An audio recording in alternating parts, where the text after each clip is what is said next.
우리가 가지고 있는 이 성경이요. 여러분 성경 안에 생명이 있으면 여러분 믿으십니까? 예, 오늘 이 성경은 생명이 있다는 것은 하나님의 말씀이실 뿐만 아니라 그 말씀을 하신 하나님이 지금도 살아서 역사하시기 때문에 성경은 항상 우리에게 생명을 주는 책인 것입니다.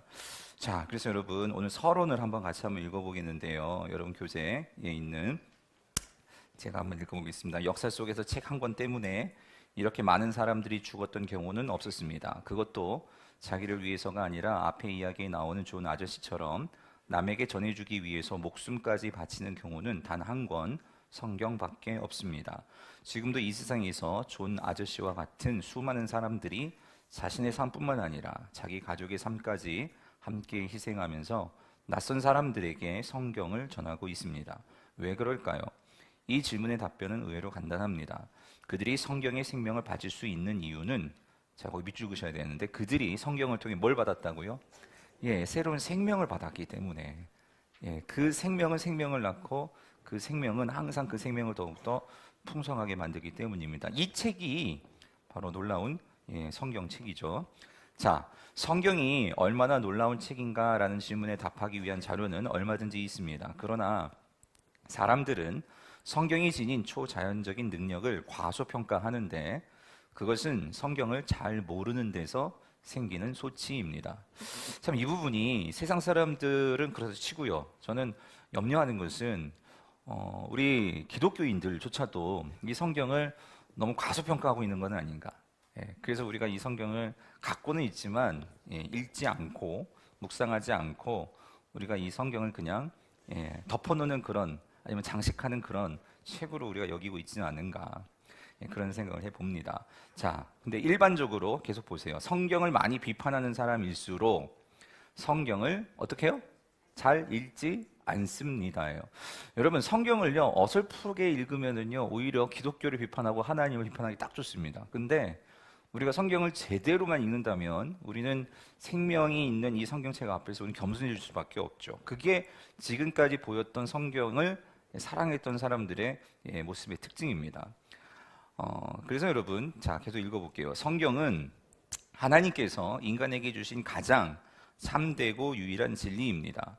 하나님께서 그 성경을 우리에게 주시기 위해서, 자, 여기 밑줄 그으세요. 1600년 동안, 몇 년 동안? 이 1600년 동안 몇 명의 사람들, 이 40명의 사람들을 쓰셔가지고 이 성경이 기록되었다라는 거예요. 그리고 지난 2400년 동안 이 성경이 기적적으로 하나님이 보존해 주셨고 오늘 저와 여러분들 손까지 이것을 전해 주셨다라는 것입니다. 얼마나 많은 황제와 폭군들이 성경을 영원히 매장시키려고 했는지 모릅니다. 그러니까 성경을 없애려고 했다는 거죠. 자, 그런데 이건 비유적인 표현이긴 하지만 성경을 장사 지내는 연구차에 조종 소리가 수없이 울렸지만 이 조종이 무슨 말인지 아시죠? 그 성경은 무덤을 다시 열고 살아났습니다. 이 놀라운 능력을 지닌 성경이 어떤 책인지 살펴봅시다. 자, 오늘 그래서 우리가 좀 성경에 대해서 여러분이 잘 아시는 것 같으면서도 또 우리가 잘 모르는 부분도 있으실 거예요. 그래서 오늘 그 부분들을 우리가 좀 정리하는 그런 시간을 가지려고 합니다. 여러분 다 가지고 계시죠? 이 성경은요. 원래 이 성경은 여러분 뭐가 성경입니까?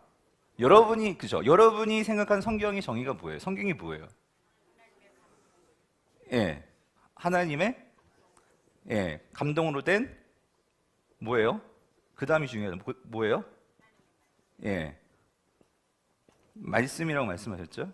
그래서 자, 말씀. 사실은요, 여러분, 이 성경이라는 이 단어는 원래 그 헬라어에 한글로 쓸게요. 그냥 비블리오.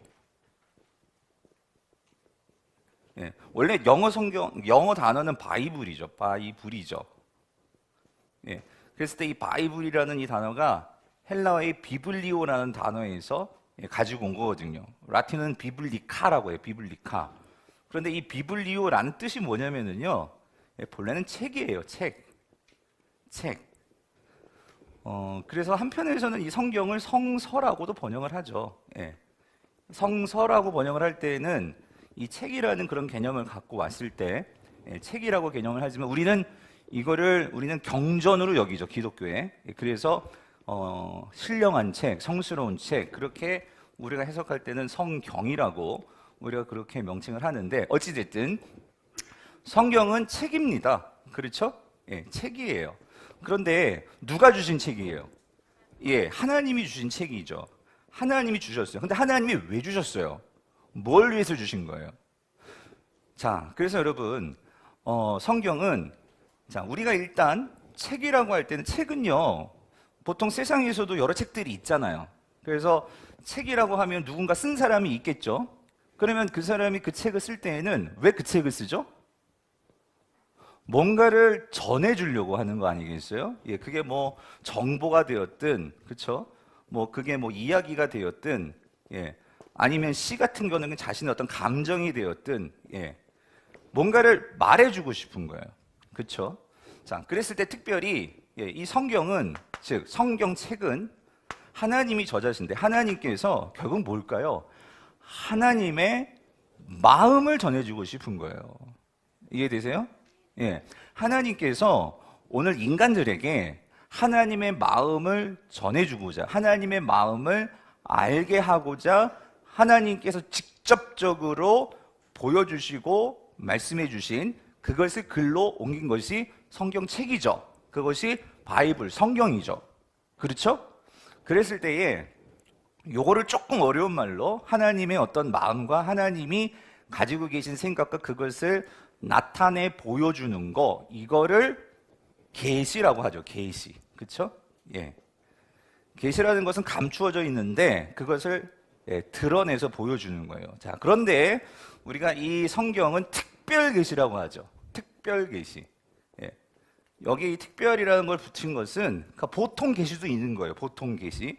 그러니까 일반 계시라고 하죠. 그건 뭐예요? 이런 자연 만물 같은 것들이죠. 예, 그런데 성경이 왜 특별 계시냐? 성경은요, 이 성경은 직접적으로 하나님의 마음을 표현해 주고 있다는 거예요. 내가 어떤 마음이고 어떤 생각이고 뭘 좋아하고 나는 어떤 하나님이고, 그렇죠? 예, 어떤 성품이고, 이것들을 직접적으로 보여주고 있다라는 거예요. 자, 그렇다면 여러분, 우리 여기서요, 한 가지 생각해야 될 게 뭐냐면 이겁니다. 그러면 여러분 하나님을 알고 싶으세요? 아멘이시죠? 하나님 알고 싶으시죠? 하나님의 뜻을 알고 싶으세요? 하나님 어떤 분이신지 알고 싶으세요? 그럼 어디로 가면 돼요? 어디로 가면 돼? 성경으로 가면 돼요. 예. 성경으로 가서 성경을 읽고 성경을 공부하고 성경을 연구하고, 결국 여러분 우리가 성경을 왜 읽고 성경을 연구하고 성경을 왜 우리가 묵상합니까? 결국 뭐예요? 예? 예, 이 하나님의 이 모든 것들을 다 통틀어 마음이죠. 마음. 이 하나님의 마음을 알고자, 예. 하나님의 생각, 하나님의 뜻, 그것을 알고자. 그렇죠? 그래서 여러분, 이 세상의 그 어떤 지식보다도 우리가 하나님을 아는 지식은 위대한 지식이고 영원한 지식이죠. 아멘이십니까? 그래서 여러분, 우리가 이것은요, 뭐 비싼 돈 내고 뭐 대학원 안 들어가도 돼요. 우리가 이것은요, 하나님께서 정말 공평하게 모두가 알 수 있도록, 모두가 이것을 가질 수 있도록 주신 게 뭐예요? 성경이라는 거예요. 그래서 여러분, 다른 거는 몰라도 우리가 매해마다 여러분이 나이를 한 해씩 또 잡수시고 먹으시고 나이가 늘어가면서 우리 신앙에 있어서 이 성경도 우리가 이렇게 더 많이 알아갈 수 있다면 이게 얼마나 큰 축복이겠어요. 아멘이시죠? 그래서 여러분, 우리가 배우고 익히고 아는 일에 특별히 이 말씀이요, 말씀, 우리가 힘을 써야 할 줄 믿습니다. 그래서 특별히 이번 해에 우리가 첫 번째 2018년도 표가 뭐였어요? 가르치고잖아요. 가르치고. 그러니까 가르치고, 그 의미는 나에게 적용, 나도 가르치지만 또 나는 뭐 해야 돼요? 배워야죠. 알아야죠. 그래서 우리 교회가 무엇보다도 이 말씀을 배우고 아는 일에 힘쓰는 정말 교회 되었으면 좋겠어요. 아멘이시죠? 예, 자, 그렇습니다. 자, 그래서 오늘 이 성경인데, 자, 보십시오. 이 성경은요, 아까도 말씀드렸지만 몇 명의 저자가요? 40명의 저자. 이 1600년이라는 기간에 걸쳐서 그러니까 신구약, 구약과 신약을 통틀어서 이것이 창세기부터 요한계시록까지 이것이 완성이 되는 그 기간이 1600년이 걸렸다는 거예요. 예, 그 기간 동안 40여 명의 기자가, 그렇죠? 예, 이 사람들은 출신도 다르고 사는 곳도 다르고 다 달랐어요. 근데 그 사람들이 그 1600년의 기간 동안 이 성경을 쓰게 된 거예요. 그렇죠? 예, 이것이 완성이 된 거예요. 예. 그리고 성경은요, 여기 세 가지 언어라고 했는데, 구약은 어떤 언어로 쓰여졌죠? 히브리어로 쓰여졌죠? 예, 그리고 신약은 뭐로 쓰였어요? 헬라어로 쓰였어요. 근데 왜 세 개의 언어냐면, 근데 이건 아주 소수예요. 구약에 이 다니엘서 일부분, 그 다음에 에스라 일부분은 아람어로 쓰인 부분이 있어요. 근데 이건 많은 건 아니에요. 근데 신약에도 쓰이지는 않았지만 단어들이 나와요. 아람어가. 예를 들어서 예수님께서 십자가에 달려 죽으실 때 엘리 엘리 라마 사박다니, 이게 아람어죠. 예, 그리고 그 소녀 그 회당장 야이로 딸이 죽었을 때 소녀가 일어나라 달리다 굼, 이게 아람어죠. 그리고 요한계시록에서 아멘 주 예수여 어서 오시옵소서, 이게 뭐예요? 마라나타, 이런 단어들이 좀 나와요. 예, 그건 아람어인데 어찌됐든 성경의 가장 중요한 것은 구약은 히브리어, 신약은 헬라어로 쓰였어요. 구약은 몇 권이에요, 총? 39권이죠. 신약은 27권. 그래서 39, 27. 너무 여기 쉽죠? 자, 그렇습니다. 그래서 보시면 이게 히브리어예요. 그렇죠? 이게 히브리어인데 이게 창세기입니다. 그래서 원래 그 창세기의 그 히브리어 제목은 베레시트예요. 히브리어는요 오른쪽에서 왼쪽으로 가요. 그렇죠? 그래서 이 베레시트, 그다음에 엘로힘 하면 바라 엘로힘 하면은요 베레시트 하면 이게 태초에, 바라가 뭐예요? 창조하셨다. 엘로힘, 이게 하나님이, 그런 뜻이죠. 그래서 이렇게 읽어가요. 이게 이제 히브리어고, 그다음에 신약은 이게 헬라어죠. 그래서 카타 요한넨 그러면은 요한에 의한 그런 거죠. 이게 요한 복음이에요. 그죠? 그래서 이게 아르케, 로고스 하면은 아르케가 태초에 이런 뜻이죠. 태초에 하면 있었다. 로고스 하면은 말씀이. 그래서 헬라어는 이렇게 그냥 우리가 읽듯이 그렇게 읽죠. 자, 그렇습니다. 자, 근데 여러분, 여기서 한 가지, 성경인데, 여기서 성경에서 뭐가 나왔냐면, 구약이라는 단어가 나왔고, 그죠? 구약 그랬고, 그 다음에 신약 그랬죠. 그럼 이게 뭐예요? 구약이 뭐고, 신약이 뭐예요? 그래서 여러분, 이게 한자죠, 한자. 여기서 이 약이 뭐예요, 약이? 그래서 이게 뭐 옛날, 신약하니까 뭐 새로운 먹는 그런 약이 아니고, 이 약은 그 한자어죠. 이게 약속 약자죠. 그래서 약이 영어로 하면 이 테스트먼트예요. 테스트먼트. 그래서 이 테스트먼트 하면 이게 무슨 뜻이냐면 이게 계약, 이런 뜻이 있어요. 계약, 뭐 협정, 흔히 말하는 약속이 있지만, 그래서 여러분 이 구라고 하면 이게 뭐예요? 오래된, 이게 영어로 하면 올드 테스트먼트죠. 올드에서 이전에 옛날의 약속이고, 그럼 신약은 뭐예요? 신약은 새로운 뉴. 그래서 테스트먼트라는 거예요.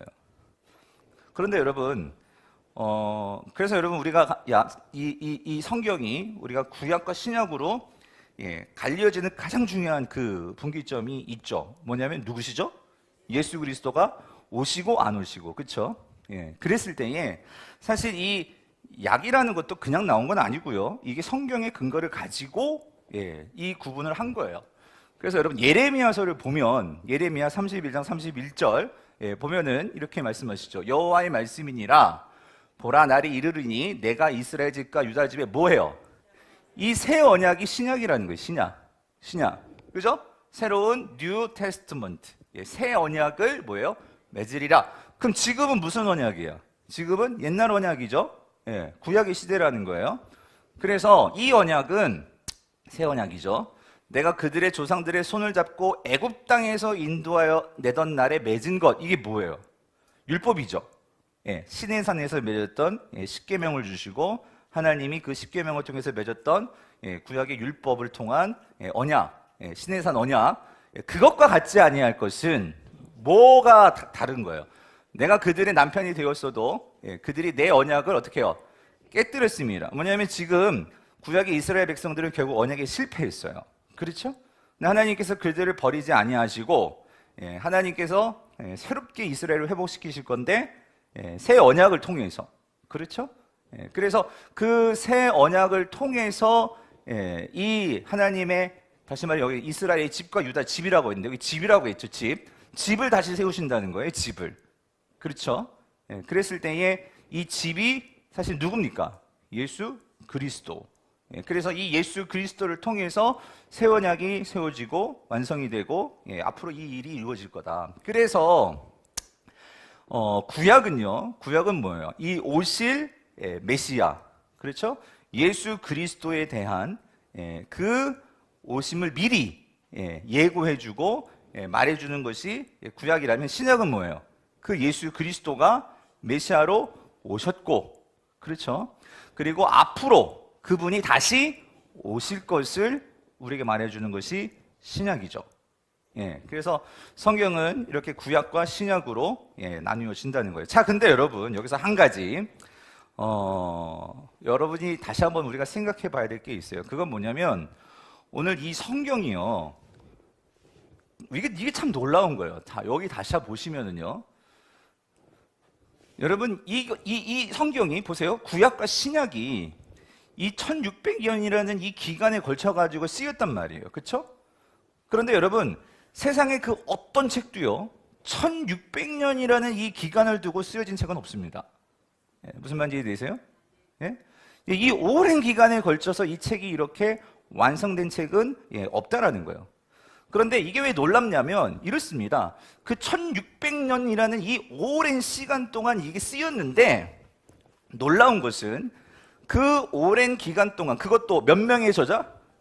40명이라는 이 다양한 저자들. 그래서 여러분 이 40명의 저자 속에는요 어떤 사람들이 있냐면요, 첫 번째는 예를 들어서 모세 같은 사람. 모세가 성경의 구약에 뭘 썼죠? 성경의 맨 처음 5권, 창세기, 출애굽기, 레위기, 민수기, 신명기를 썼습니다. 그래서 이걸 모세 오경이라고 하죠.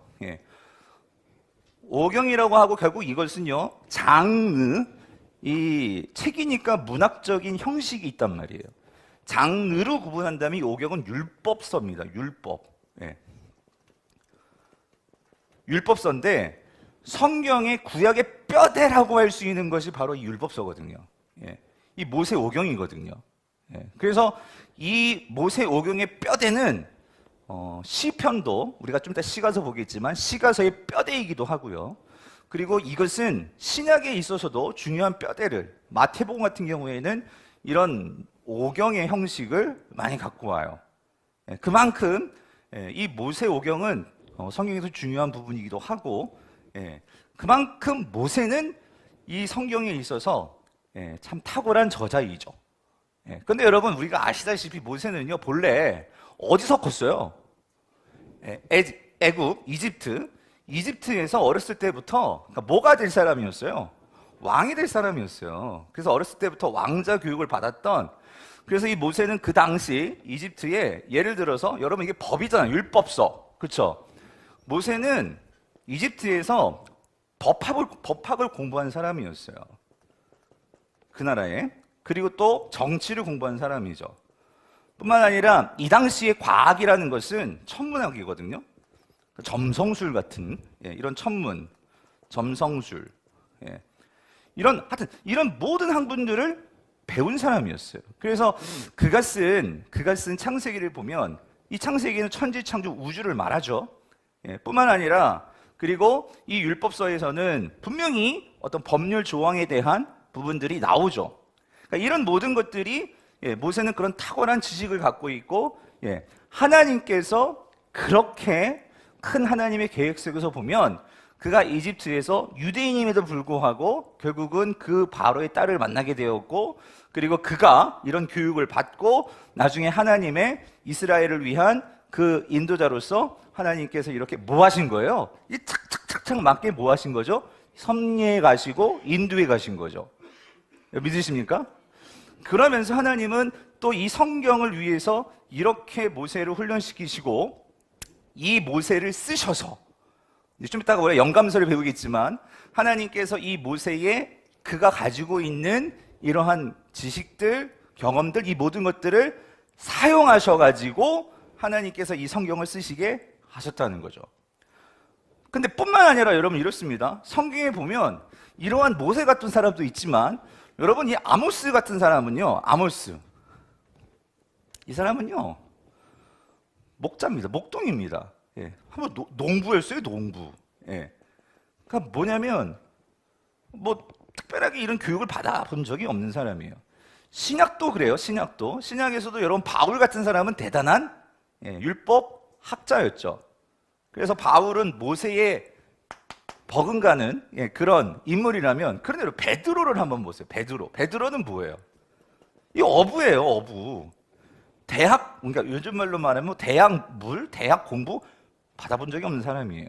그렇죠? 그렇게 성경에는 제가 뭘 말씀드리고 싶으냐면 이 40명이라는 숫자는 너무 다양한 사람들이에요. 그렇죠? 그런데 하나님은 그런 사람들을 영감하셔서 그들에게 하나님의 숨을 불어 넣으셔서 그들을 하나님의 주권으로 하나님께서 전적으로 그들을 사용하셔서 성경을 기록하셨는데, 정말 놀라운 것은 뭐냐면 제가 말씀드리고 싶은 게 이거예요. 그렇게 40명이 그 성경을 적는데 어떻게 그 40명이 그 1600년이라는 이 오랜 시간을 두고 같이 만나가지고 회의를 한 것도 아니고, 우리가 성경을 이렇게 쓰자 회의한 것도 아니고 만난 적도 없고 그랬는데 이들이 성경에 이 주제를, 성경이 말하고 난 주제가 어떻게 하나같이 일치할 수 있냐는 거예요. 무슨 말인지 이해되세요? 예? 하나님은 이렇게 다양한 40명이라는 저자를 통해서 이 다양한 성경의 다양성을 보여주시면서도 그 안에서 우리가 인정하지 않을 수 없는 게 뭐냐면 그 안에 통일성이 있다는 거예요. 통일성. 뭐에 대한 통일성? 이 주제예요, 주제. 예. 여러분 성경이 말하고자 하는 주제가 뭡니까? 아까 말씀드렸죠. 성경은 결국 인간의 죄에 의해서 무너져버린 하나님 나라를 세우는 거예요. 그래서 이 하나님 나라를 세우기 위해서 하나님이 누구를 보내신다고요? 메시아. 그 메시아가 누구예요? 예수 그리스도란 말이에요. 예수 그리스도. 그래서 여러분 성경은 그 모든 곳에 예수 그리스도의 그림자들이 보이죠. 특별히 구약에서는 그게 그림자예요. 그렇지만 신약에 오면 그것이 분명하게 뭐가 드러나? 실체가 드러나죠. 예수 그리스도가 걸어 다니시잖아요, 신약에는. 그렇죠? 그래서 여러분 성경을 제대로 배우고 공부할수록 이게 놀라운 거예요. 그리고 겸손해질 수밖에 없는 거예요. 하나님을 인정할 수밖에 없는 거예요. 제가 그랬어요. 제가 요즘 좀 다 아시겠지만 목사들로서 저는 성경 별로 재미없어 했어요. 그리고 관심도 없었고. 근데 제가 이제 그 신학교에 가게 된 것도 사실은 세학을 공부하다가 이게 잘 믿어지지도 않고, 원로 목사님 계시지만 제가 원로 목사님 지금 물어보고 싶지도 않고 맨날 믿으라고 하니까. 근데 저는 그래가지고 신학 대학원에 가서 교수님들한테 좀 따지고 싶었어요. 정말 그런 거 아닌가. 그랬는데 참 놀라운 것은 그렇게 가가지고 성경을 공부하면서 정말로 제가 인정할 수밖에 없었던 것이, 제가 여기에서 깨진 거예요. 뭐냐면 이렇게 다양한 성경이 이게 뭐라고 얘기해야 되나? 이 아구가 그냥 딱딱딱 들어맞는 거 있잖아요, 여러분. 이 딱딱딱 들어맞는 게 너무 신기한 거예요. 재미있고. 그러면서 정말 성경이 정말로 사람을, 그리고 하나님께서 정말로 이 세상을 만드시고 변화시키시고 이걸 인정할 수밖에 없던 거죠. 그렇게 하나님께서. 근데 여러분 제가 또 한 가지 느끼는 건, 요즘 성경을 묵상하고 공부하고 연구하면 연구할수록 이게 더 제 믿음도, 더 제 하나님과의 관계도 이게 날이 가면 갈수록 새로워지더라는 거예요, 여러분. 그러니까 그게 너무 재밌는 거예요. 너무 재밌는 거예요. 자, 어찌됐든 자, 그렇습니다. 그래서 오늘 말씀을 보면은요. 자, 우리 예레미야 봤고요. 요한복음 읽어볼게요. 시작. 너희가 성경에서 영생을 얻는 줄 생각하고 성경을 연구하거니와 이 성경이 곧 누구? 내게 대하여 증언하는 것이다. 여러분 여기서 이 성경은 뭘까요? 직접적으로 이 예수님 말씀하신 거거든요. 여기서 이 성경은 뭘까요? 구약 성경을 말하는 거죠. 그렇죠? 예수님 당시에는 아직 신약이 완성된 건 아니잖아요. 쓰여지는 거예요. 쓰여지고 있는 거죠. 그런데 자, 여기서 이 성경은 구약인데 그 구약이 누구에 대해서 말한다고요? 나에 대해서 예수님께서 직접 말씀하신단 말이죠. 그렇죠? 예, 하나 더. 누가복음 24장 44절은요. 예수님이 이제 엠마오로 가는 제자들 부활하시고 나서 엠마오로 가는 그러한 그 절망 가운데 있는 제자들이 나타나셨죠. 그리고 그들을 하나씩 성경을 가르쳐 주시는 거예요.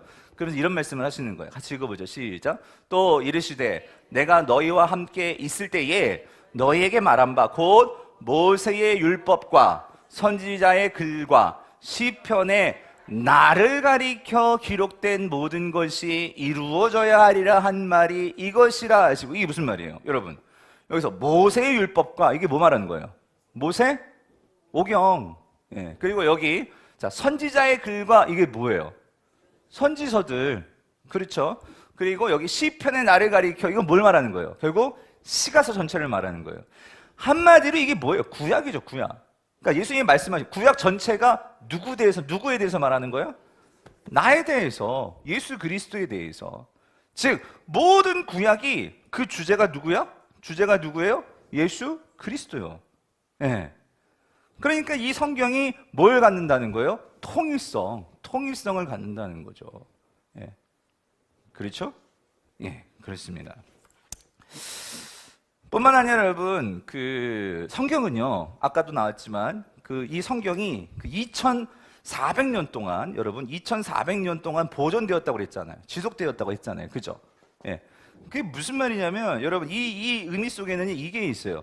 여러분, 사실, 여러분, 우리가 이런 얘기는 처음 들을 수도 있겠지만, 성경에 지금 원본은 남아있지 않습니다. 그쵸? 근데 여러분 중에 좀 이렇게 성경을 조금 아시는 분들은 간혹 이제 저한테 그런 걸 따져요. 목사님, 아니, 성경 원본도 안 남아있는데, 그쵸? 예, 그럼 지금 이거 갖고 있는 것은 이거 다 번역본인데, 그럼 번역본이면 여기 오류도 있을 수 있지 않냐고.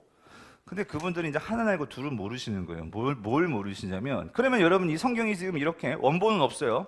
그렇지만 지금 이 성경이 이렇게 우리에게 주어지면서 계속해서 보존될 수 있는 이유는 뭘까요? 2400년 동안 사본들이 남아있어요. 사본들. 예? 사본들. 예, 사본이 뭔지 아시죠? 성경은요, 특별히 구약 같은 경우에는요, 구약 시대에는 인쇄술이 없었습니다. 그렇죠? 그러면 구약이 맨 처음에 모세가 썼을 거 아니에요. 그렇죠? 그럼 그것을 쓴 것을 어떻게 그것이 계속해서 전해줄 수 있었을까요? 베껴 적는 거예요. 그렇죠? 베껴 적는 거예요. 예, 베껴 적는데 구약만 해도 벌써 몇 년이에요. 벌써 그 연대가 2400년이니까 그 훨씬 더 이전에 그 구약이 원본이 있는데 지금 원본이 없어졌지만 지금 사본들은 남아있는데 중요한 건 이렇습니다. 구약의 사본이라는 것이요. 지금 남아있는 게 히브리어로 된 게 사본이 한 3000개 이상이 지금 남아있어요. 3000개. 3000개만, 요거만 남아있는 게 아니라 또 구약은요. 이것이 라틴어로 되어진 사본이 이게 8000개나 있어요. 8000개. 8000개가 있고요. 그리고 그 히브리어를 그리스어로 헬라어로 번역하면서 남아있는 이 사본이 약 1500개 이상이 있어요. 사본이. 그런데 여러분, 예수님이 오시기 이전에 그러니까 호모라는 시인이 있어요. 호모. 여러분이 아실 거예요. 역사상에 배우신 분들. 호모의 일리아드라는 책이 있어요. 최초의 서사시죠. 그 일리아드는 이 호모라는 분은요, BC 800년 사람입니다. BC 800년. 예수님이 오기 전 800년 전 사람이에요. 그런데 이 사람이 쓴 이 호모의 일리아드, 일리아드라는 이것도 고문서죠. 그런데 이 일리아드의 사본이에요. 사본. 몇 개 남아있느냐? 몇 개? 190개 남아있는 거예요. 190개. 그러면 요것만 가지고도 우리가 뭘 얘기할 수 있냐면, 여러분 보십시오. 성경이요, 한 언어도 아니고 히브리어만도 3,000개 지금 남아있는 게, 그리고 이 라틴어만 8,000개, 그리스어로 1,500개 이렇게 남아있다면 이걸 가지고 맞춰가면서 진짜를 찾아낼 수 있을까요? 없을까요? 그러면 여러분 보세요. 사본이 190개 있는 거하고 사본이 이만큼 있는 거하고 뭐가 더 진정성과 뭐가 더 그 진본에 가까운 것을 확실하게 알 수 있는 문서일까요? 성경이죠. 성경. 여러분, 지금 구약은 3,000개지만 신약은 헬라어로 쓰여져 있는, 신약도 지금 원본은 남아있지 않아요. 그렇지만 신약도요, 마찬가지 헬라어로 쓰여진 사본이 6,000개나 있어요. 6,000개. 이 말은 뭐냐면 그만큼 성도들이 그 당시 그 성경을 읽기를 원했고 많은 사람들이 그것을 베낀 거예요. 그러면서 많은 사람들에게 퍼져나간 거죠. 그렇죠? 그리고 보통 이러한 일리아드나 이런 지금 119개 남은 것도요, 원본이 있고 이것이 이렇게 사본으로 남기까지가 이 기간이 한 1,000년이 지나서 이런 사본들이 나온 거예요. 그런데 성경은요, 고작 길어야 130년입니다. 원본이 있고 130년 정도가 지나서부터 이 사본이 나왔다는 거예요. 그러면 여러분, 원본하고 이 기간이 짧으면 짧을수록 뭐가 더 높아질까요? 진정성이요, 진정성. 무슨 말인지 이해되세요? 제가 이 이야기를 왜 드리면, 성경은 그만큼 많은 사람들에게 영향력을 주었고, 그리고 이 성경은 원본이 없다고 하니까, 왜냐하면 많은 사람들이 이 성경에서 오류를 자꾸 찾아내려고 하고, 그러면서 그런 말들을 하는 자유주의 신학자들도 있고, 세상 그런 학자들도 있고, 무신론자들 많습니다.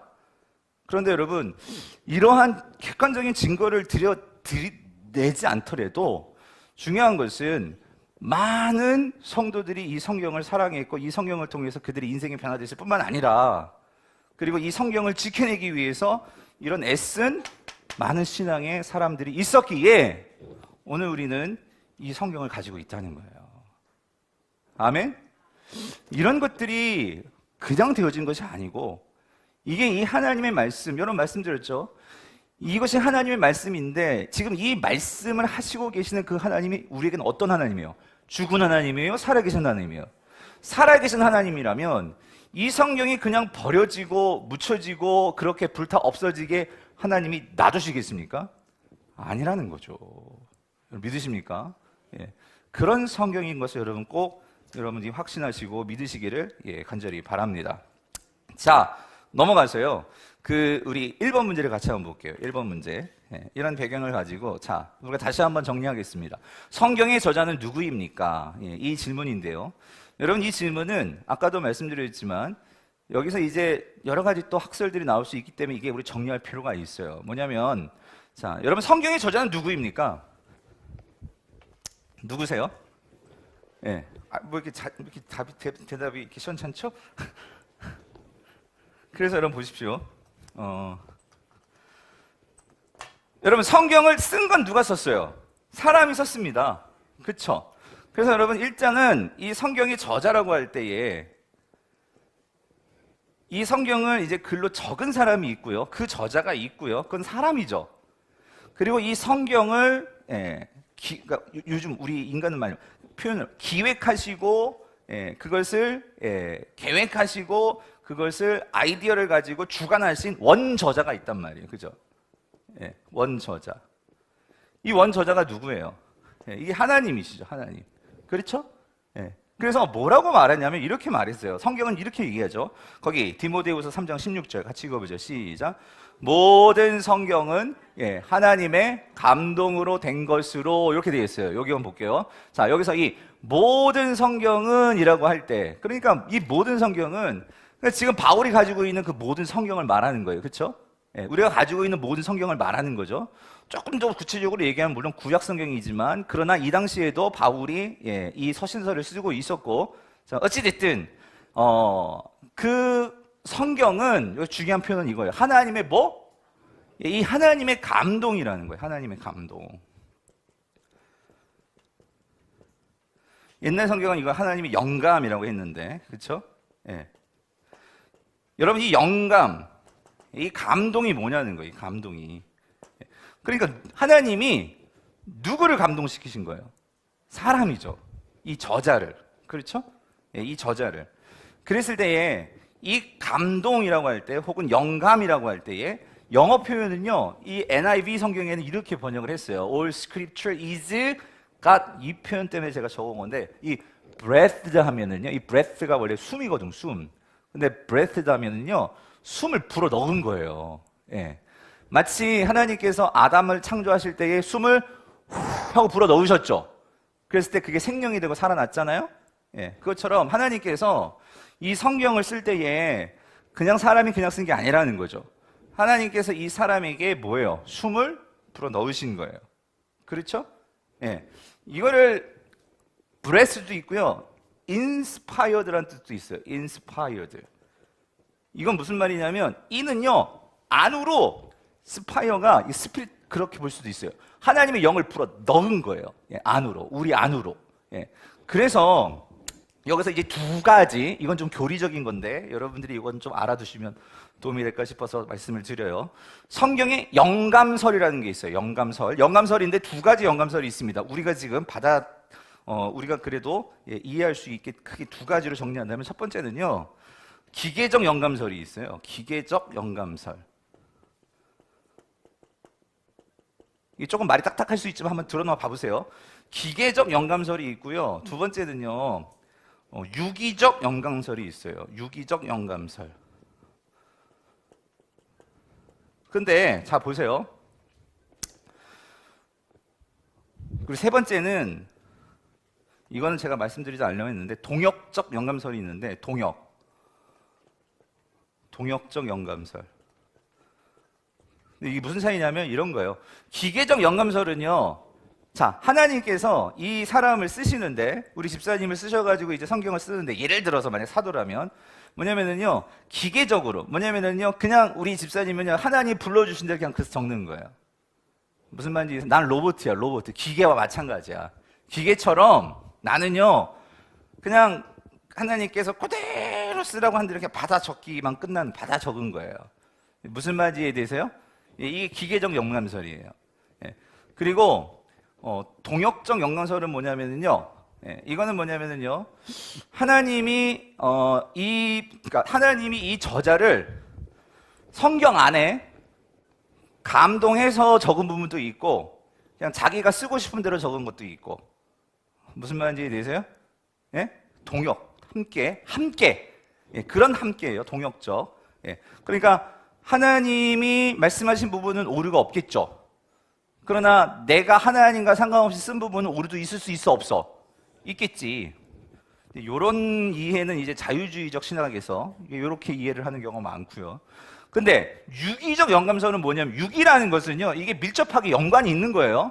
누가? 하나님하고 이 성경을 쓴 저자하고. 자, 근데 기계하고 다른 점은 이거예요. 유기적이라는 것은요, 하나님도 살아계신 분이고 오늘 우리도 살아있죠. 모세도 살아있는 사람이에요. 그랬을 때에 하나님은 그 모세를 기계처럼 쓰지 않으셨다는 거예요. 뭐냐면 모세가 아까 말씀드렸죠? 그가 이집트에서 배웠던 그런 경험, 그가 배웠던 지식, 그의 개성, 그의 어떤 약점도 있을 수 있어요. 그런 모든 것들을 하나님께서 선하게 쓰셔서, 무슨 말인지 이해되세요? 그 사람의 장점, 그 사람의 달란트, 그 사람의 어떤 특징들을 무시하시는 것이 아니고 그것을 살리셔서 성경을 쓸 수 있도록 하나님께서 그를 잘 인도하시면서 그렇게 적게 하셨다는, 그게 뭐예요? 유기적 영감설이에요. 자, 여러분, 뭐가 맞을 것 같아요? 상식적으로도. 자, 왜 그러냐면 보세요. 여러분, 만약에 기계적 영감설, 그래서 이거는요, 주로 이게 세대주의적인, 세대주의라고 하면 이게 문자적으로 성경을 믿는 부분이 있어요. 근데 이게 문제가 뭐냐면요, 그렇게 읽어보면 인간의 개성이나 인간의 어떤 그런 특징들이 다 무시돼 버려. 근데 하나님은 그렇게 일하시지 않으시거든요. 하나님은 우리가 동역하기 원하시는데 하나님은 우리와 함께. 근데 이거의 문제는 뭐냐면, 동역이라고 하지만 이건 하나님과 함께하는 부분도 있고 아닌 부분도 있고, 하나님은 그렇게 우리를 그냥 내버려두지 않으신단 말이에요. 그렇죠? 그리고 성경은 하나님의 분명히 영감으로 내렸다라고 했지, 영감이 된 부분도 있고 되지 않은 부분도 있다, 성경이 그렇게 말씀하지 않으시잖아요. 여러분, 이게 왜 중요하냐면요, 이 부분에서 영감설에서 우리가 분명한 신조가 되지 않으면요, 우리는 성경을 가지고 막 쪼개면서 이거는 하나님의 말씀이고 이것은 뭔가 이 성경 안에 신화가 들어간 거고 이건 뭔가 틀린 거야 하면서 성경을 그렇게 재단할 수 있다는 거예요. 무슨 말인지 이해되세요? 그러나 여러분, 여기서 한 가지 중요한 것은 우리가 성경을 어떻게 이해하느냐에서도 정말 중요해요. 뭐냐면 여러분, 성경은요, 우리가 어떻게 읽어야 됩니까? 성경은 중요한 것은 이거예요. 사실 성경은 여러분, 논증하려고 읽는 게 아니에요. 예. 성경은요, 아까 말씀드렸어요. 분명히 하나님 말씀이라고 했잖아요. 그렇다면 이게 하나님의 말씀이라면 성경은요, 어떤 논증을 통해서 이게 하나님 말씀인 것을 증명할 필요가 없는 거예요. 시작 자체가, 전제 자체가. 그러면 성경은 뭐냐? 성경은요, 가장 중요한 전제가 뭘까요? 믿음이라는 거예요. 믿음. 하나님에 대한 신뢰가 있을 때에 그 신뢰를 바탕으로 성경을 이해하는 거지, 우리가 성경을 이해해가지고 그래서 우리가 성경에서 어떠한 이 믿음을 만들어내는 게 아니란 말이에요. 이게 무슨 말인지 이해되세요? 예? 그래서 여러분, 이게 참 중요한 전제예요. 믿음이라는 거. 그러니까 여러분, 이거 보세요. 이 말이 여러분, 그냥 무조건 믿어, 이거하고는 좀 다른 거예요. 예. 무슨 말이냐면, 분명히 우리가 하나님에 대해서, 그래서 여러분, 우리가 하나님을 알아가는 것도 필요한 거고, 그렇죠? 그렇지만 성경 자체를 가지고 우리가 이것을 따져가지고 어떤 하나님을 뭔가를 증명해내려고, 성경은 그렇게 접근하는 책이 아니라는 거예요, 여러분. 예. 무슨 말인지 이해되십니까? 예. 왜냐하면 성경은 과학책이 아니란 말이에요. 과학책이. 왜냐하면 간혹 성경에서 이런 게 많아요. 요즘 여러분이 조금만 관심 가지시면 요즘 기독교 안에서도 이 성경 가지고 창조론자들하고 젊은 지구론자들하고 오래된 지구론자들하고 막 싸우는 부분이 있어요. 성경 가지고 기독교인들끼리도. 뭐냐면 지구가 6,000년 안에 이 모든 것들이 만들어졌다는 게, 이 우주가 6,000년 안에 만들어졌다는 게 도무지 이해되지 않는다. 그러니까 6,000년 안에 이런 우주가 만들어졌다는 거예요. 근데 사실 그게 창조론이거든요. 예. 그런데 왜냐하면 그거는 기계적 영감설로 우리가 읽기 시작하면 그게 맞아요. 예, 그렇게 돼요. 그런데 오늘 이것을 이제 요즘 젊은 과학자들 중에도 신앙이 있는 사람들이 있단 말이에요. 그런데 여러 가지 측정 기구들, 과학이 발달되면서 별에 대한 속도도 그렇고 거리도 그렇고 측정이 가능해지고 망원경이 너무나 좋아지니까 그런 것들로 가지고 이해하다 보니까, 자, 이 유계적 영감설을 가지고 이해하다 보니까 이게 말이 안 된다 하면서, 그러면서 심지어 이제 어떻게 들어가게 되면 이 성경이 틀린 게 아니냐, 이렇게까지 접근이 되면서, 그러니까 이 모든 것들이 어떤 부분에서 이제 문제가 생기냐면은 성경을 어떤 증명해내기 위한 책으로 접근하다 보니까 이제 그런 문제들이 생긴다는 거예요. 하나님이 우리에게 성경을 주실 때 말씀하셨죠. 아까 이 책인데 하나님의 마음을 알기 위해서 주신 것이지 어떤 과학적인 증명, 뭔가 하나님의 나를 증명해봐라, 그렇게 준 책이 아니란 말이에요. 수학책은 우리가 풀어내기 위해서 우리에게 주어진 책이 수학책이지만 성경은 뭘 풀어내기 위해서 준 게 아니고, 그렇죠? 성경은요, 여러분 이거 정말 중요합니다. 성경은 뭘 위해서 준 책이에요? 신앙을 위해서 준 책이라는 거예요. 신앙이에요, 신앙. 하나님을 신뢰하도록, 하나님을 믿도록. 이 근본 접근이 달라져 버리면 성경을 가지고 이게 오류가 있다 없다 이거 갖고 얼마나 오랫동안, 우리는, 여러분들은 너무나 좋은 믿음을 갖고 계시고 또 그렇지만 내가 조금 성경을 안다 하면 분명히 여기에서 걸린단 말이에요. 이 영감설에서 오류가 있네 없네, 무슨 말인지 이해되십니까? 그러나 여러분, 성경은 그때 우리는 어떻게 하셔야 돼요? 기도하셔야 돼요. 그리고 다시 한번 말씀드리지만 우리가 퀴즈 시간에 말씀드렸어요. 말씀 묵상과 성경을 깨닫게 하시는 그 모든 주도권은 누가 갖고 있어요? 성령님이 갖고 계세요. 성령님께 기도하셔야 돼요. 그러면 그 믿음을 가지고, 여러분 이거예요. 그 신앙을 통해서, 믿음을 통해서 성경을 읽기 시작하면 그 안에서 성경이 이해되면서 그리고 그 하나님에 대해서 내가 논증도 할 수 있게 되고, 그리고 그 하나님에 대해서 성도들에게 혹은 세상 사람들에게 잘 설명해 줄 수도 있어요. 그래서 베드로가 그렇게 얘기하잖아요. 안 믿는 사람들이 너에게 찾아왔을 때에 그들에게 온유한 말로 잘 언제든지 그들이 질문할 때에 대답해 줄 수 있도록 준비하라, 그런 말씀이 있어요. 예? 그게 뭐냐면 이거죠. 우리가 하나님을 믿고 신뢰하고, 그러면 무조건 믿으면 돼. 그것도 맞지만 그것도 틀린 게 뭐냐면은요, 그렇게 믿기 시작하면 그 다음에 우리가 또 하나님을 이해할 수 있도록 하나님이 주신 우리의 여러 가지 지식들을 쓸 수 있는 여러 일반 은총의 자료들을 주셨어요. 그럼 그것들을 우리가 잘 공부하고, 그래서 우리가 뭐예요? 하나님을 더 유기적으로, 우리도 모세가 일반 학문들을 알았던 것처럼 그걸 유기적으로 우리가 함께 가지고서 하나님을 알아가면 세상 사람들이 우리에게 물어볼 때에도 그거를 대답해 줄 수 있고 말해 줄 수 있고.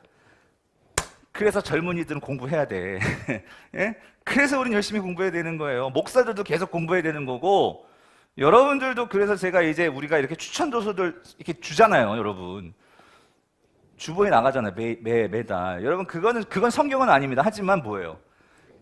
우리의 이 믿음이 더 든든하게 떠받쳐 줄 수 있도록, 그런 일반 은총 속에서 이 마치 유기적 영감설, 하나님께서 모세가 그런 지식이 있을 때 그 지식을 가지고 창세기를 쓰게 하셨던 것처럼 우리도 그렇게 역사하실 수 있단 말이에요.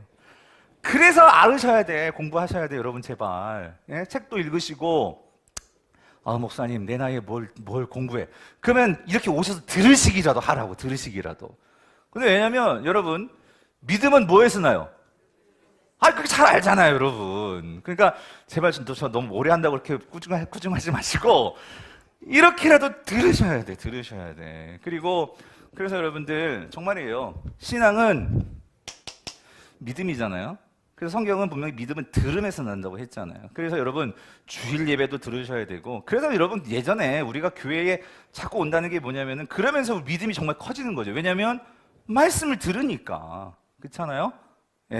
그런 관계가 있는 것을 여러분 꼭 기억하시기를 바랍니다. 자, 어찌됐든 그래서 저는 이 유기적 영감설, 그렇죠?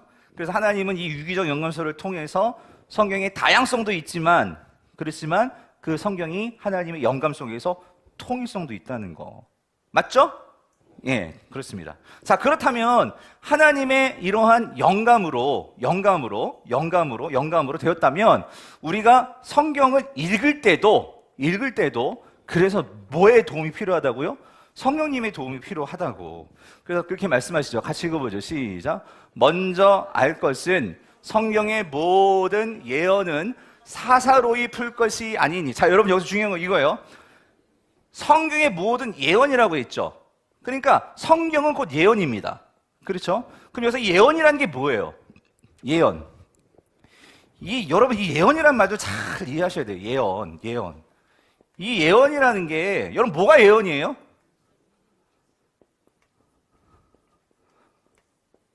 이 prophecy라는, 영어는 그런데요. 이 prophecy라는 이 예언이라는 게 여러분 미리 예언한다 그랬는데 지금 누군가가, 그러니까 미래를 이렇게 예언하고, 제가 왜 이 이야기를 꼭 해드려야 되냐면 우리 교회는 아직 제가 그걸 아직 모르겠어요. 박예한 목사 그런 분도 있을지 모르겠지만 어디 가가지고 예언기도 받으러 가시는 분 계세요 혹시? 자수하고 광명 찾자. 그러니까 이 예전 교회도 보면은요, 어디 영하다신 권사님이나 영하다 무슨 기독교 점쟁이들이 있어요. 꼭 보면 가가지고 예언 기도를 받으러 다니셔. 근데 여러분, 제가 예언을 부정하는 건 아니에요. 그런데 우리가 조심해야 되는 건 뭐냐면, 그러니까 예언 왜 받아요? 궁금한 거야. 사람은 누구나 내 앞날이 궁금해요. 앞으로 내 아들이 장가를 잘 갈지 못 갈지, 취업을 할지, 대학에 떨어질지 어떨지 궁금하니까. 그러니까 어떤 분들은 아예 그럼 대놓고 점쟁이를 찾아가세요, 여러분. 그런 분들 계시죠? 교회 다니면서도 점집에 가신 분들이 계셔. 근데 여러분, 요거만 잘라가지고 어디 갖다 놓으면 안 된다. 점집 가라고 한 거 아니에요, 여러분. 여러분, 여기서 예언은, 성경이 말하는 예언은요, 이거 확 넘어가 버렸구나. 그 성경이 말하는 예언은 뭐냐면요, 이게 예언입니다. 하나님께서 주신 말씀이 예언이에요. 왜냐면 하나님이 하나님의 말씀 여기다 맡긴 거예요. 우리가 그 은행에다 뭐 해요? 예금하죠. 내 돈을 어떻게 은행에다가 맡기죠. 그러면은 그 은행 사람들 그걸 잘 지켜줘야 되고, 물론 그거 갖고 자기들이 투자도 하고 그러면서 이익도 내겠죠. 그래 우리는 이자를 줄 거 아니에요. 근데 어쨌든 그 돈을 잘 지키고 그걸 잘 관리를 해야 돼. 하나님께서 주신 말씀을 맡기잖아요. 그럼 선지자는, 예언자들은 그걸 그대로 뭐 해야 돼? 잘 전해야 되는 거예요.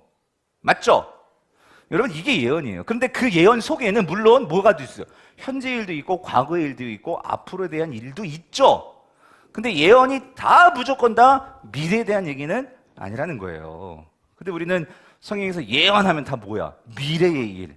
그걸 자꾸 떠올린다고. 그게 틀렸다는 게 아니고, 근데 우리가 그래가지고, 그런데 여러분 보세요. 모든 예언은, 성경의 모든 예언은 어떻게 풀 것이 아니요? 사사로이 풀 것이. 이 말은 뭐냐면 개인적으로 풀 게 아니라는 거예요.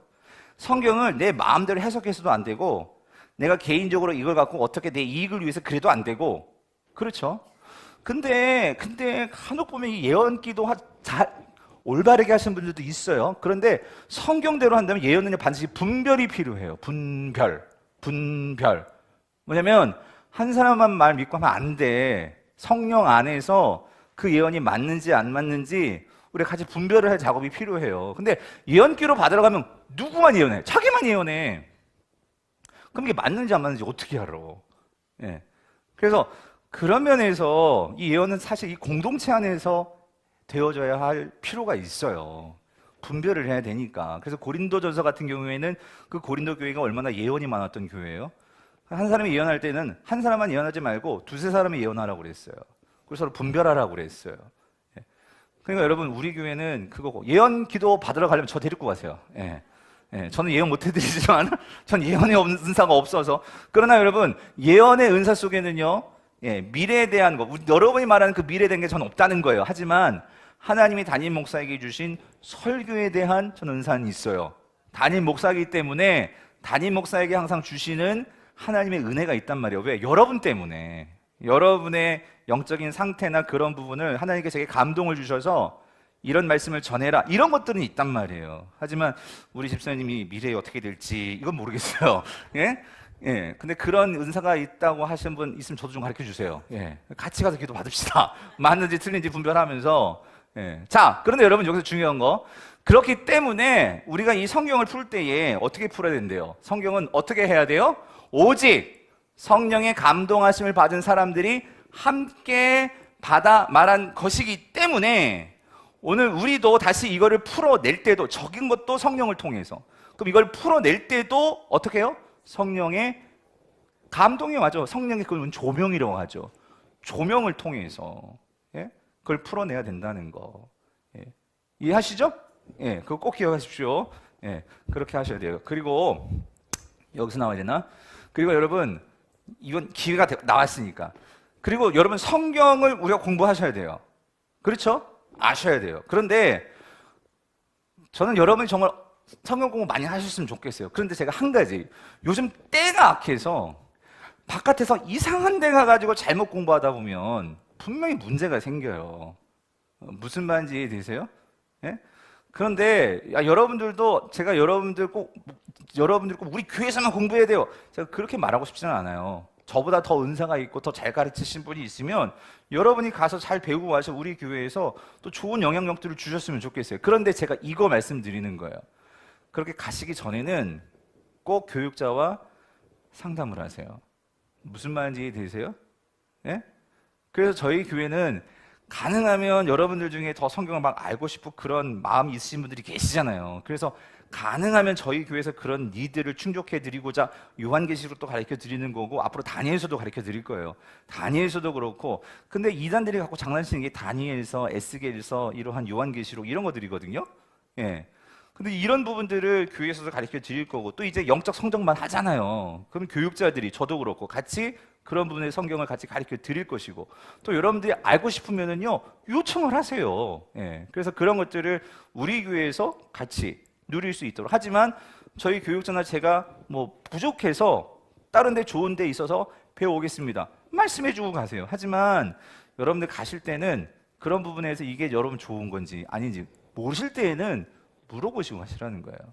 이해되시죠? 예, 그렇게 되셨으면 좋겠어요.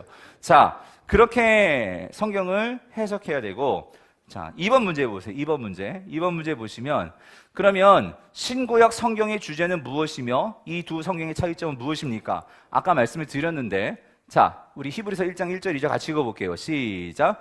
옛적에 선지자들을 통하여 여러 부분과 여러 모양으로 우리 조상들에게 하나님이 이 모든 날 마지막에는 아들을 통하여 우리에게 말씀하셨으니. 자, 그래서 여기서 이 옛적에라고 할 때 이 좀 구약을 말하는 거예요. 구약에는 누구를 통해서? 선지자들을 통해서. 그렇죠? 그래서 이 여러 부분과 이 소리를 뭐냐면 여러 시기에 하나님께서 그때마다 선지자들을 보내주셨죠? 그래서 모세도 선지자라고 말을 해요. 성경은. 그렇죠? 그래서 여러 부분과 여러 모양으로 라고 할 때는 구약에는 하나님께서 여러 모양으로 말씀하셨어요. 때로는 구름 기둥, 불 기둥, 그렇죠? 예, 때로는 이렇게 음성으로도 주시고, 그렇죠? 예, 그렇지만 또 이 구약의 말씀으로 십계명으로도 주시고 이렇게 다양하게 구약에는 주셨어요. 그렇죠? 예, 이게 구약이죠. 그런데 자 마지막에 이 모든 말 마지막에는 이게 말세죠. 이 말세는 세상 종말 말한 게 아니라 예수 그리스도 메시아가 오시는 거예요. 그게 마지막이에요. 그렇죠? 그래서 그 마지막에는 결국 누구를 통해서 말씀을 주시는 거예요? 예수 그리스도, 하나님의 아들 예수 그리스도를 통해서. 그래서 아까도 말씀드렸죠? 예, 예수 그리스도가 오시기 이전을 뭐라고 그래? 올드 테스트먼트, 구약. 그렇죠? 예수 그리스도가 오시고 난 이유는 그게 다 뭐예요? 신약. 그렇죠? 예. 자, 그래서 그렇게 나뉘고, 자, 이 두 성경의 차이점은 무엇입니까? 그러니까 메시아가 오셨냐, 오지 않았냐 이거죠. 그래서 구약은 뭐라고? 오실 메시아에 대한 미리 그것을 말씀해 주시는 거고 약속해 주시는 거고, 신약은 뭐예요? 그 약속이 성취된 거죠. 예수 그리스도가 오심으로. 그리고 한 가지 남은 약속은 뭐예요? 그 예수 그리스도가 다시 오실 거. 그거를 우리에게 약속하고 계시죠. 우리는 한 가지 약속 남았어. 뭐? 다시 오실 예수 그리스도. 그죠? 예, 그분을 우리가 기다리는 거죠. 자, 그렇습니다. 3번 문제. 하나님께서 성경을 주신 목적은 무엇입니까? 자, 목적이 뭐죠? 자, 첫 번째는 구원인데 같이 읽어보죠. 요한복음 시작. 오직 이것을 기록함은 너희로 예수께서 하나님의 아들 그리스도이심을 어떻게? 여러분 여기서 이 그리스도라는 말의 뜻이 뭐예요? 그리스도. 이게 메시아라는 뜻이잖아요. 그렇죠? 여러분 이제 정리하세요. 메시아는 히브리어고 그리스도는 헬라어예요. 똑같은 개념이에요. 그러니까 예수님도 말씀하신 거예요. 이것을 기록함은 성경은 결국 예수, 내가 뭐라는 거야? 메시아라는 거. 그렇죠? 구약이 예언한 그 메시아라는 거. 그거를 내가 뭐 할 때? 믿을 때 내가 뭘 얻죠? 생명을 얻는단 말이에요. 생명. 영생을 얻는단 말이에요. 이제 여러분 정리되셔야 돼요. 영생이 뭐라고 했죠? 하나님과의 관계가 회복이 되는 게 영생이에요. 그렇죠? 예. 의가 생기는 거, 하나님과의 관계, 의롭게 되는 게 영생이란 말이에요. 하나님과의 관계가 생겨야지만 우리가 영적으로 살아나는 거예요. 그게 거듭남이라고 했죠? 예, 그게 구원이란 말이에요. 구원. 그래서 구원을 얻게 되는 거예요. 그럼 이거 다시 한번 정리하세요. 우리가 구원을 어떻게 받아요? 믿음으로. 뭘 믿어? 예수가, 하나님의 아들 그 예수가 뭐예요? 그리스도이심을 믿는 거지. 구원자. 그렇죠? 예, 그걸 믿어야지만 우리가 구원을 받아요. 근데 여러분 믿는다는 건 뭐예요? 그러면 그분을 받아들이는 거예요. 뭐로 받아들이는 거? 나의 구원자이면서 나의 주님. 그렇죠? 지난주에 말씀드렸잖아요. 내가 주인이 아니에요. 그렇죠? 예수 그리스도가 주인이시란 말이야. 예. 그러면 주인이면 내 모든 것을 맡길 수 있어 없어? 있지. 그래서 예수 그리스도를 따르려면 자기를 뭐하고? 부인하고. 그게 뭐예요? 자기가 주인이라는 것을 부인하는 거잖아요. 자기 십자가를 지고. 여러분 십자가를 진다는 의미도 그 의미가 뭐예요? 십자가는 내가 죽으려고 지는 거잖아요. 자기 죽음을 말하는 게 십자가예요. 무슨 말인지 되시죠? 그럴 때 우리가 거듭나서 구원을 받게 된다는 거죠. 자, 이 구원이고요. 성경이 우리에게 적어 주신 그 이유가. 그 다음에 두 번째는 뭐냐면은요. 자, 이겁니다. 신앙생활의 지침이에요. 같이 한번 읽어봅시다. 시작. 모든 성경은 하나님의 감동으로 된 것으로, 여기 이제 교훈과 책망과 바르게 함과 의로 교육하기에 유익하니 이는 하나님의 사람으로 온전하게 하며 모든 선한 일을 행할 능력을 갖추게 하려 함이라. 자, 여러분, 하나님께서 우리에게 성경을 주신 목적은 첫 번째는 구원입니다. 그렇죠? 하나님과의 관계의 회복을 위해서 뿐만 아니라 이 성경을 통해서 성경은요, 지난 시간에 말씀드렸어요. 우리가 신앙생활을 잘 할 수 있도록, 예? 우리가 신앙생활을 잘 할 수 있도록. 그러니까 신앙생활을 잘한다는 것은 하나님과의 관계를 통해서 우리가 이 땅에서부터 풍성한 생명의 삶을 잘 살 수 있도록, 예, 그것을 인도해 주기 위해서 하나님께서 주신 게 성경이란 말이에요. 성경. 그렇죠? 그래서 성경의 첫 번째 목적은 우리를 뭐한대? 교훈한대. 교훈. 거기다 이렇게 적어 놓으세요. 성경은 우리 삶의 이정표가 되는 거예요. 이정표. 여러분, 이정표가 뭐예요? 내가 어디를 가려면은요, 내가 모르는 길을 가려면은요, 요즘이야 내비게이션이 있지. 예전에는요, 이정표가 없으면 표지판이 없으면 여기 어딘지를 어떻게 알아? 그렇죠? 그러니까 교훈이라는 것은 내가 결국 하나님께로 나아가야 된단 말이에요. 그 하나님께로 나아가야 하는 그 방향과 그 장소를 가르쳐준 이정표 역할을 하는 게 말씀이란 말이에요. 말씀. 아멘이시죠? 예? 그러니까 내가 뭘 믿고 뭘 행하고 뭘 버리고 뭐를 내가 이겨야 될지 그거를 분별할 수 있도록 가르쳐주는 게 이게 교훈, 성경이 하는 거란 말이에요. 교훈. 이정표 기억해 놓으세요. 이정표. 그러니까 여러분 인생에서 길 잃었어요? 성경을 읽으세요. 성경을 통해서 내가 어디로 가야 될지, 무슨 삶을 살아야 될지 성경을 여러분 읽으시라고. 특별히 젊은이들, 아 목사님 나 꿈 없어요 그러지 말고 성경을 읽으면서 좋은 모델이 될 만한 인물들을 붙드시고 여러분들이 기도하시라고요. 자, 교훈. 책망은 뭐냐면, 근데 여러분 보세요. 그렇게 가다 보면은 우리가 꼭 그래. 잘못 길을 들어갈 수가 있어. 그쵸? 그러면은 그때 우리에게 요즘 내비게이션 그렇잖아요. 길 잘못 들으면 뭐라고 해요? 에? 거기서 예? 예. 경로를 뭐 어쩌고저쩌고 하면서 막 나오잖아요. 예? 예. 그러면서 뭐예요? 하여튼 경고를 준단 말이에요. 경고를. 무슨 말이냐? 경고. 책망이라는 것은요, 우리가 어디서 잘못됐는지를 알려주는 거예요. 뭐가 잘못됐는지 그거를 알려주는 게 바로 책망이란 말이에요. 그럼 바르게 함은 거기가 잘못됐기 때문에 이렇게 수정해라. 이렇게 수정해. 바르게 함. 그렇죠? 그래서 결국 우리를 어떻게 인도해? 의로 인도한 말이에요. 의로. 여러분 계속 말씀드리지만 이 의가 뭐예요? 하나님과의 바른 관계. 근데 여러분 하나님과의 바른 관계가 생기면은요, 내 이웃과의 바른 관계가 생기고요, 하나님과의 바른 관계가 생기면은요, 우리가 자연과도 바른 관계가 생겨요. 예. 결국 하나님 관계가 깨지니까 부부 관계 깨졌고 에덴 동산의 자연 관계가 깨졌고 결국 다 깨진 거예요. 나 자신과도 관계가 깨져버리고. 그렇죠? 의로 교육한단 말이죠, 성경이. 그래서 이를 통해서 성경은요, 우리로 하여금, 자, 온전한 자가 되게 한다. 이 말은 뭐냐면요, 온전은요, 우리를 구비시키는 거예요. 구비시킨다는 것은 우리를 무장시키는 거죠. 왜냐하면 우리가 이 세상을 살아가야 되거든. 이 세상에는 하나님을 믿지 않고 하나님을 대적하는 이 무리들이 너무 많은 세상. 예. 근데 그 세상에서 우리가 살아낼 수 있고 이겨낼 수 있도록 성경이 우리를 무장시켜 준다는 거죠. 그게 온전하게 하며, 예, 그 의미죠. 그리고 그걸 통해서 우리가 이 세상에서 하나님의 자녀들로서, 백성들로서 선한 일을 할 수 있도록 우리를 어떻게 무장시켜 준다는 거예요. 그래서 여러분 개인적으로 두 가지 적용점을 드리면, 이건 저한테도 참 회개할 것도 있고 솔직히 여러분들도 마찬가지일 수 있어요. 그래서 이게 우리가 이제 3월달 되면 정말 이게 교회적으로 캠페인을 좀 해야 될 것 같아요. 뭐냐면요, 첫 번째, 여러분 개인적으로는 하여튼 여러분 말씀 묵상 힘쓰셔야 됩니다. 그렇죠? 가정적으로는 여러분 정말 우리가 한번 곰곰이 생각해 봐야 되는데, 원래 사실 제가 우리 교회 와서 우리 교회뿐만이 아니에요. 요즘 대부분의 교회들이 저녁 예배가 없어졌어요. 맞죠? 네, 저녁 예배가 없어졌어. 네, 이제 저희 교회는 오후 예배도 이제 훈련들을 하니까 오후 예배도, 예, 없어졌지만, 근데 저녁 예배가 참 옛날에 있을 때는 어쨌든 여러분 다 저녁 먹고 또 교회 왔잖아요. 그래가지고 일주일을 정말 시작하기 전에 다시 한번 저녁에 예배 드리고, 그렇죠? 이게 어떻게 생각하면 이게 참 좋은 전통이기도 한데, 예, 저도 옛날에 너무 싫었어요, 저녁 예배 드리는 게. 또 예배 드려! 그러면서. 근데 제가 목사가 되고 생각해 보니까, 예? 근데 이게 진짜 의미가 있고, 왜냐면 그렇다고 여러분 저녁에 정말 궁금해. 그 시간에 뭐 하세요? 거의 TV에 앞에 앉아 있거나 다 그렇죠? 응? 텔레비전 봐요. 그죠? 그러니까 저녁 예배를 드릴까요? 그래서 뭘 하셔야 되냐면, 근데 저녁 예배가 더 중요한 게 있더라고.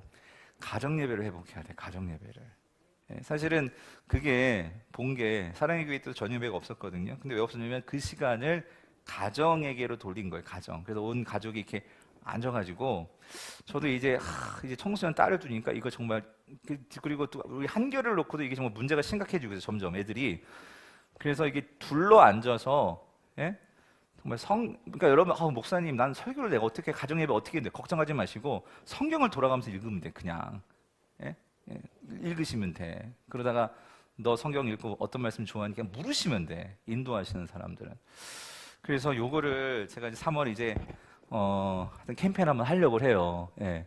예, 하려고 하는데 어찌됐든 이게 없어져 버리니까 우리가 이 아이들의 이 무장도 약해지고, 그렇죠? 예. 이런 부분들이 무너지더라는 거죠. 자, 어쨌든 두 가지. 개인적으로는 내가 성경을 묵상을 하고, 가정적으로는 이 가정 예배와 같이 성경 읽고 나누는 이것들이 여러분 가정은 있으십니까? 이거 한번 우리가 다시 한번 점검해 봐야겠다는 거예요. 아시겠죠? 다 왔습니다. 자, 4번까지만 마칠 건데요. 자, 4번. 성경에 대한 신자의 태도는 이제 우리는 어떻게 해야 되는가? 자, 요한계시록 1장 3절 같이 읽어볼게요. 같이 읽겠습니다. 시작. 이 예언의 말씀을 어떻게 읽는 자와 듣는 자와 그 가운데 기록한 것을 지키는 자는 뭐예요? 복이 있나니 때가 가까움이라. 자, 예수님이 오실 때가 가까울수록 우리가 이 성경을 가지고 뭐 해야 되냐면, 첫 번째, 읽어야 돼. 그렇죠? 읽으셔야 돼. 그래서 여러분, 제가 큐티 시간에 강조했던 건 우리의 읽는 태도는 뭐 하려고 읽는다? 뭐 하려고 읽는다? 그렇죠. 집사님 좀 감사해요. 들으려고 읽는 거예요. 들으려고. 뭘 들으려고? 하나님의 음성을 들으려고. 그렇죠? 예. 하나님의 그 음성을 들으려는 태도로 우리가 읽는 거고요. 그 다음, 듣는 자는 건 뭐? 지금 여러분 듣고 계시죠? 하나님 말씀 듣고 계신단 말이에요. 그러니까 우리가 듣는 거에 힘써야 돼요. 왜? 아까 말씀드렸죠. 믿음은 들으면서 한다고 그랬잖아. 그러니까 어찌됐든 교회에서 뭐 한다고 할 때 여러분 열심히 참석하세요. 그럴 때 믿음이 성장해요. 그 다음, 지키는 자. 지킨다는 것은 뭐? 여러분 이겁니다. 여러분, 우리가 왜 읽을까요? 지키기 위해서요. 왜 들어요? 지키기 위해서지. 근데 오늘날 많은 부분에서 이걸 이해약한 거예요. 그냥 듣고 끝나버리고, 그렇죠? 읽고 끝나버리고. 그런데 지키려고 우리가 계속 들어야 한다는 거죠. 그렇죠? 이건 적용입니다. 그렇게 이 세 가지가 있을 때 뭐가 있다고? 뭐가 있다고요? 복이 있나니. 이 세 가지가 있어야지만 복이 있다는 거예요. 읽는 자, 듣는 자, 지키는 자. 이거 하나예요. 한 사람이에요. 그것이 있을 때 복이 있다. 복이 있다. 자, 그렇습니다. 예. 2분 남았는데 2분 안에 맞춰버릴게요. 제가 9시는 꼭 마친다 했으니까. 뭐냐면요, 여러분 구약은 이거 아주 기초적인 거니까 여기까지만 해드릴게. 여러분 구약은 39권이죠. 그래서 아까 처음 오신 분들은 이게 무슨 얘기인가 하시는 분도 있을지 몰라서. 그래서 모세오경 5권 이게 뭐예요? 창세기, 출애굽기, 레위기, 민수기, 신명기. 그렇죠?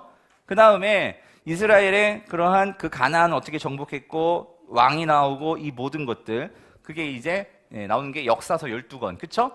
여호수아서부터 어디까지? 느헤미야, 에스더까지. 에스라, 느헤미야, 에스더. 여러분 보이세요, 에스더? 난 안 보이는데요. 자, 그래서 크게 분류하면은 모세오경까지 포함해서 이것을 역사라고 해요. 역사. 왜냐면 이스라엘의 역사를 기반으로 해가지고 성경 이야기가 흘러가기 때문에. 그쵸? 예, 이게 역사서, 구약을 구분할 때. 그 다음에 시가서라고도 하고 다른 말로 성문서라고도 하기도 하고 지혜서라고도 하기도 해요. 그랬을 때 이 5가지는 뭐예요?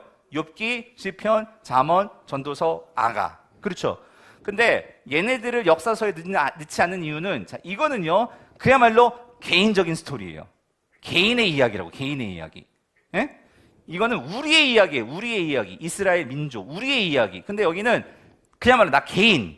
개인이 하나님과의 어떤 관계에서 자기가 경험했고 슬펐고 이런 것들이 이 시가서죠. 시가서. 욥시 잠저나. 그렇죠? 그 다음에 나오는 것들 나머지 이제 그게 선지서죠. 다른 말로 예언서라기도 하고. 이거는 뭐냐면 이스라엘의 선지서는요, 이 역사서와 관련이 있는데 이 역사 속에서 하나님께서 이들을 향해서 이 역사가 흘러가면서 하나님께서 그때그때마다 들려주시는 한마디로 오늘을 말하면 설교예요. 설교.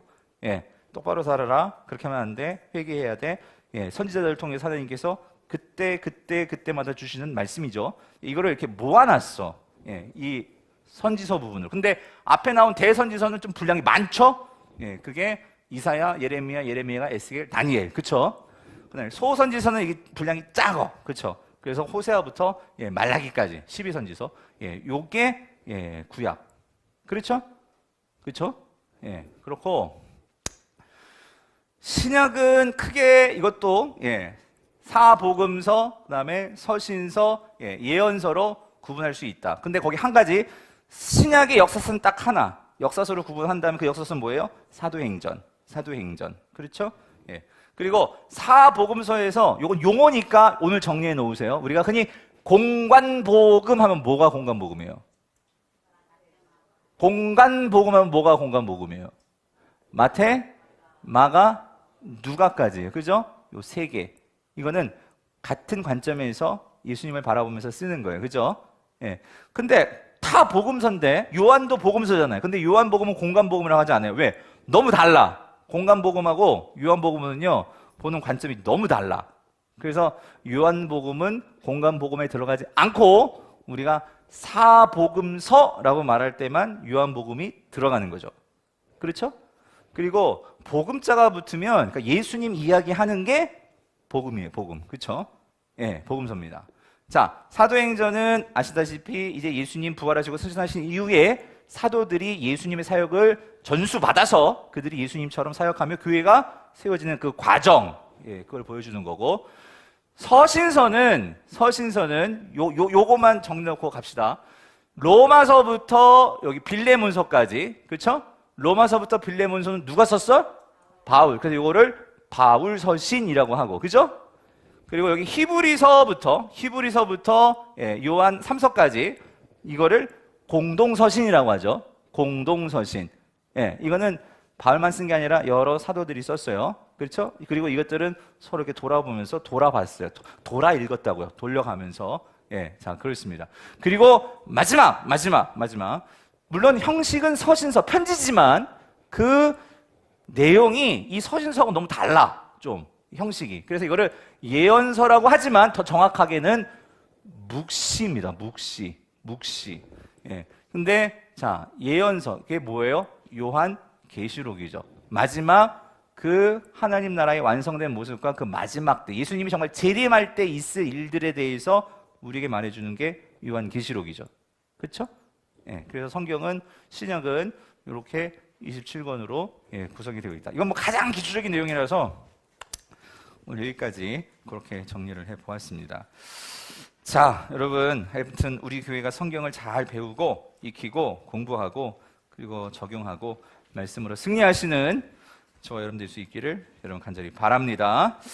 제가 3분을 초과했기 때문에 우리 같이 기도하고 제가 마치겠습니다. 하나님 아버지, 오늘 우리가 함께 성경이 어떤 책인지, 특별히 성경은 살아계신 하나님의 말씀인 것을 우리가 역사적으로 또 그리고 내용적으로 또 우리가 하나하나 살펴보았습니다. 주님, 비옵기는 이 우리에게 전해주신 이 성경이 얼마나 그 하나님의 마음이 담겨 있고 또 이것을 하나님께서 지켜내시고자 그 오랜 기간 동안 하나님께서 이 말씀을 지켜오셨는지를 우리가 깨닫고 이 말씀을 소중히 여기며 이 말씀을 가지고 이 세상을, 나의 삶을 살아내는 우리 모든 성도들 될 수 있도록 은혜를 베풀어 주시옵소서.